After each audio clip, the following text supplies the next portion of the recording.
এটা নিশ্চয়ই অভিক মেঘনার কাজ। জানেন মিস্টার চ্যাটার্জি, বাবাকে নিয়ে না একটা খারাপ স্বপ্ন দেখলাম। মনটা কেমন লাগছে। দেখুন, আপনি একদম চিন্তা করবেন না। আপনি অ্যাকচুয়ালি ড্যাডকে তো খুব ভালোবাসেন, তাই হয়তো। সেটা ঠিক, আমি সত্যি বাবাকে খুব ভালোবাসি। আমি চাই বাবা সব সময় ভালো থাকুন, বাবার সব ইচ্ছে যেন পূরণ হয়। বাবার এই ইচ্ছেটা পূরণ হবে তো?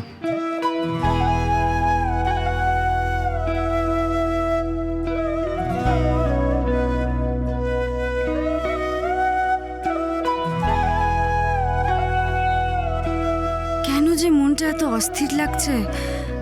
ওদিকে সব ঠিক আছে তো? কোথা থেকে যে কি হয়ে গেল আমি তো কিচ্ছু বুঝতে পারছি না। আর এই সময় এই আকাশ নেই, আমরা কি করব, কি করে সামলাবো? টামি ওদেরকে জানানোর ব্যবস্থা করা হয়েছে, নিশ্চয়ই ওদের কাছে খবরটা পৌঁছে যাবে। দেখো, তাছাড়া ওরা তো আজই ফিরছে না। তুমি এত চিন্তা করো না টামি, প্লিজ।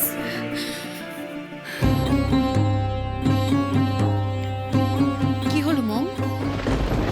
তুমি তো আমায় বলেছিলে ড্যাডির কিচ্ছু হবে না, তাহলে তার মানে তুমি আমাকে সব মিথ্যে বলেছিলে? Sandy, don't touch me, just answer me. এই সবটা তুমি জানো? সত্যি করে বলো, সত্যি করে বলো, তুমি সবটা জানো? আমি জানি না, ট্রাস্ট মি, আমি কিচ্ছু জানি না। আমি কিছু জানি না। আমি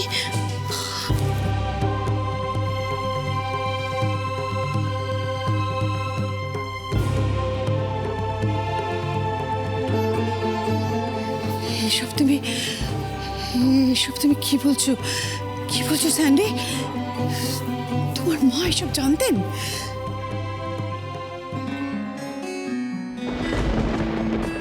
বৌদি, তার মানে ওদের কাছে খবরটা পৌঁছে গেছে?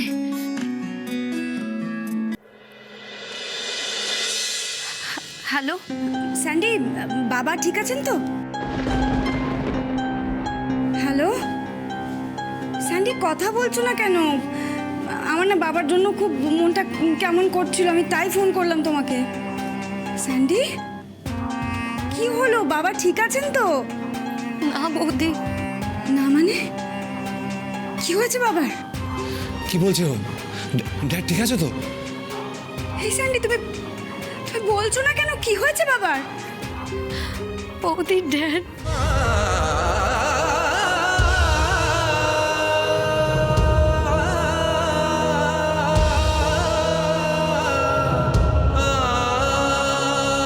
ইরাবতী,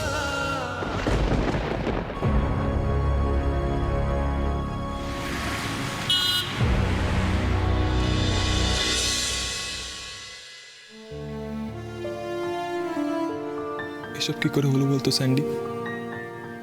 কি হবে এখন? কিচ্ছু হবে না, সব ঠিক হয়ে যাবে। ড্যাডকে তো আগে এই অবস্থায় কখনো দেখিনি, তাই না? নীল, আমরা কিন্তু ড্যাডের ব্যাপারে সবসময় খুব কেয়ারলেস ছিলাম, বাট ড্যাড অলওয়েজ আমাদের এত ভালোবেসেছে, এত কেয়ার করেছে, যখন যা চেয়েছে সব দিয়েছে। বাট ড্যাডকে আমরা সেভাবে কোনোদিনও অ্যাকসেপ্টই করিনি।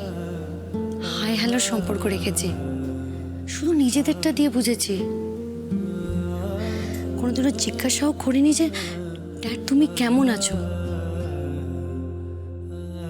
তোমার কোনো প্রবলেম হয়েছে কিনা।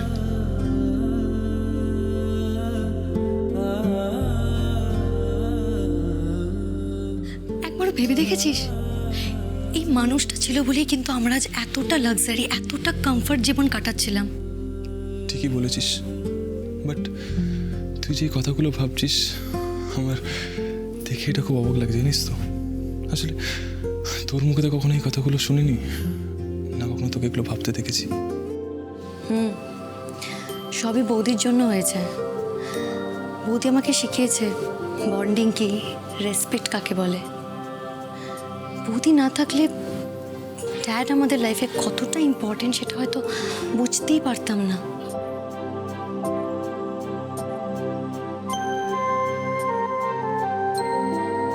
এবার তুইও সবটা বোঝার চেষ্টা কর নীল। আমাদের নিজের বাবা কিন্তু আমাদের সব রেসপন্সিবিলিটি ছেড়ে চলে গেছে, আমাদের জন্য কোনোদিনও ভাবেনি। আমরা যতই বিপদে পড়ি না কেন, যত কষ্ট পাই না কেন, কোনোদিনও কিন্তু আমাদের খোঁজ নেয়নি। বাট ড্যাড অলওয়েজ আমাদের সাথে ছিল আর থাকবে। ড্যাড কিন্তু আমাদের সবটা দিয়েছে।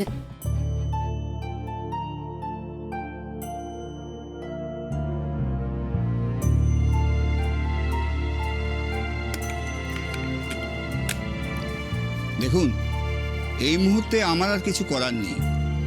আমার মনে হয় ওনাকে রেস্ট করতে দেওয়াটাই বেটার হবে। চলুন ডাক্তারবাবু, আপনাকে নিচে এগিয়ে দিয়ে আসি। চলুন। তাছাড়া দিদা আপনার জন্য অপেক্ষাও করছে, আপনার সাথে কথা বলবে বলে। আসুন। তিস্তা, ড্যাডের কি হয়েছে? ড্যাড ভালো হয়ে যাবে তো? ডক্টর বলছি। কাকুর এখন বিশ্রামের প্রয়োজন, কাকুকে একটু রেস্ট নিতে দাও, সব ঠিক হয়ে যাবে। আর ডাক্তার কাকা নিচে গিয়ে সবার সামনে সবটা বলবে। তার মানে ড্যাডের খারাপ কিছু হয়নি, তাই তো? না, ভরসা রাখো, সব ঠিক হয়ে যাবে।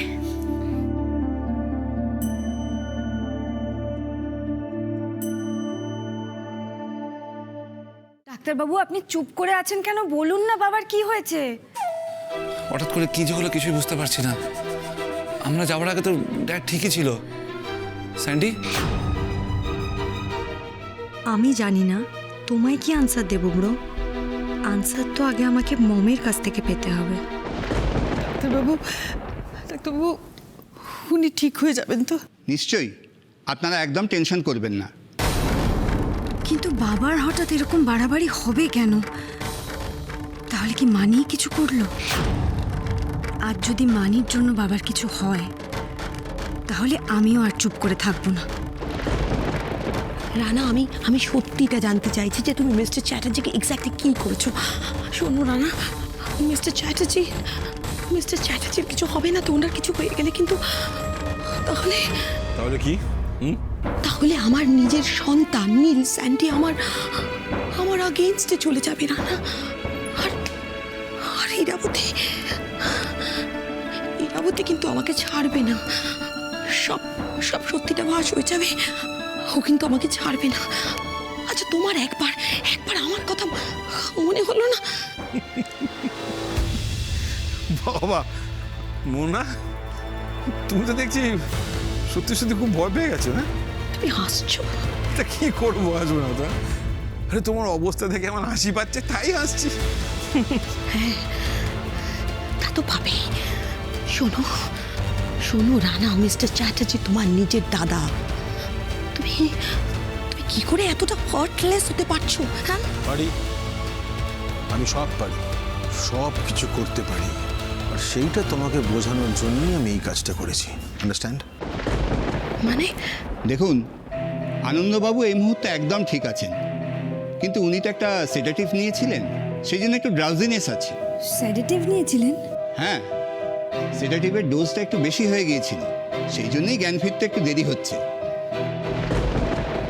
তবে বাকি সমস্ত আমি দেখে নিয়েছি, চিন্তার কোনো কারণ নেই। বাবার ওষুধে তো সিডেটিভ কখনোই ছিল না, তাহলে বাবা সিডেটিভ নেবেন কি করে? হোয়াট? সেডেটিভ? ইয়েস, এইবারের খেলাটা আমি সেডেটিভের ওপরেই খেলেছি। এটা জাস্ট একটা ট্রেলার ছিল মনে, বুঝতে পারছো তো? আমার কথা মতো কাজ না করলে এরপরে কি বিপদ হতে পারে। না, প্রাণে মারিনি, জাস্ট অজ্ঞান করে রেখেছিলাম। তবে হ্যাঁ, যা বলছি সেগুলো করো, নাহলে কিন্তু এবারে অজ্ঞান করেছি, পরের বার মেরে ফেলতে আমার সময় লাগবে না। রানা, তুমি আমাকে ব্ল্যাকমেইল করছো? I am your wife. Rana, চুপ কথা